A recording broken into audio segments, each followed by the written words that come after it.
कोई बेरोजगार ना होता, कोई लाचार ना होता, यूं ना निकली होती हमारी माँ बहनों के मुख से चीखे अगर कानून इतना मक्कार ना होता।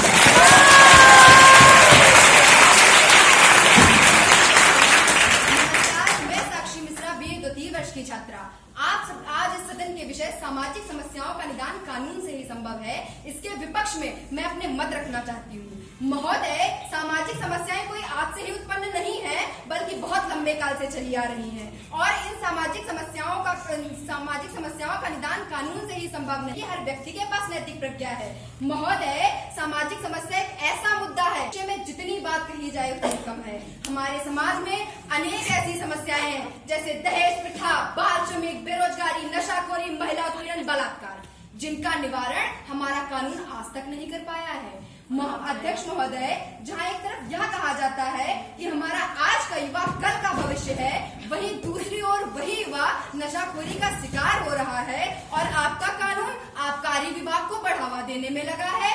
सरकार को सामाजिक समस्याएं नहीं बल्कि अपना राजस्व दिखाई देता है। मैं चंद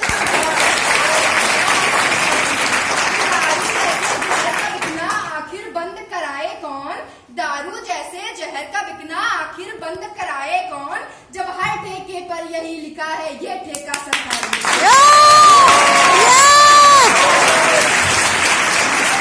मेरी विपक्षी वक्ता मंच पर हाथ लहरा लहरा कर जिन कानून नियमों की बात कर रही हैं, मैं उनसे पूछना चाहूंगी कि क्या यह वही कानून है जो सामान्य लोगों के लिए अलग तथा धनाढ्य लोगों के लिए अलग है? महोदय, मेरी विपक्षी वक्ता जिस कानून की बात कर रही हैं, उसकी हर चौराहे पर चाचा विधायक है हमरे और आज जेल होकर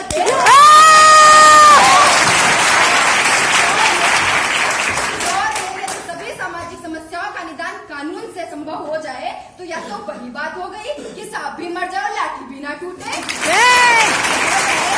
जहाँ संविधान, हमारे भारतीय संविधान के अनुच्छेद 24 में 14 वर्ष से कम उम्र के बच्चों का फैक्ट्री तथा कारखानों में कार्य करना निषेध है, वहीं हमारी जनगणना में आंकड़े आते हैं कि 12 मिलियन बच्चे फैक्ट्री तथा कारखानों में कार्य कर रहे हैं। जहां एक तरफ हमारे कानून में बेटी बचाओ बेटी पढ़ाओ के नारे लगाए जा रहे हैं, वहीं दूसरी ओर ऐसा कानून नहीं बन पाया जिसमें बेटियां सुरक्षित हो। तो हमारे समाज में श्रद्धा जैसी बेटी के 36 टुकड़े न हुए होंगे।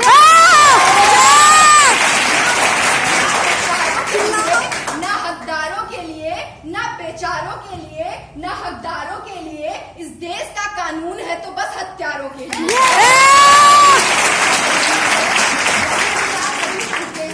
पाश्चात्य विचारक लॉर्ड एक्टन ने भी लिखा है कि सत्ता भ्रष्ट होती है तथा पूर्ण सत्ता पूर्ण भ्रष्ट होती है।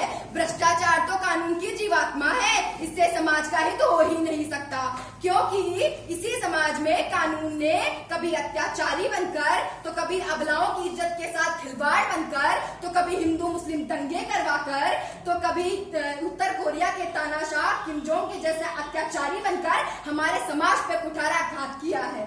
मान्यवर, ऐसे में मैं अपनी प्रतिपक्षी वक्ता से पूछना चाहूंगी कि क्या यह वही कानून है जिसमें हमारी बहन बेटियां सुरक्षित नहीं, जहां दाखिल करती है, वहां न्याय मांगते मांगते हमारी 3-3 पीढ़ियां बूढ़ी हो जाती हैं और न्यायपालिका से हमें सिर्फ तारीख पे तारीख, तारीख पे तारीख।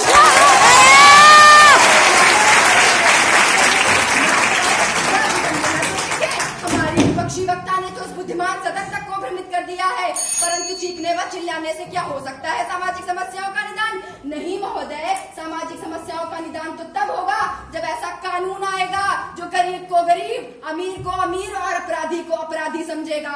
अरे यहाँ तो सारा कानून ही भ्रष्ट है।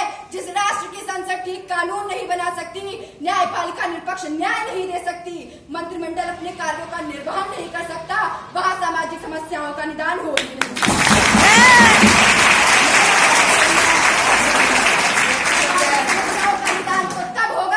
जब हम स्वयं के स्तर पर सहज व सतर्क होंगे।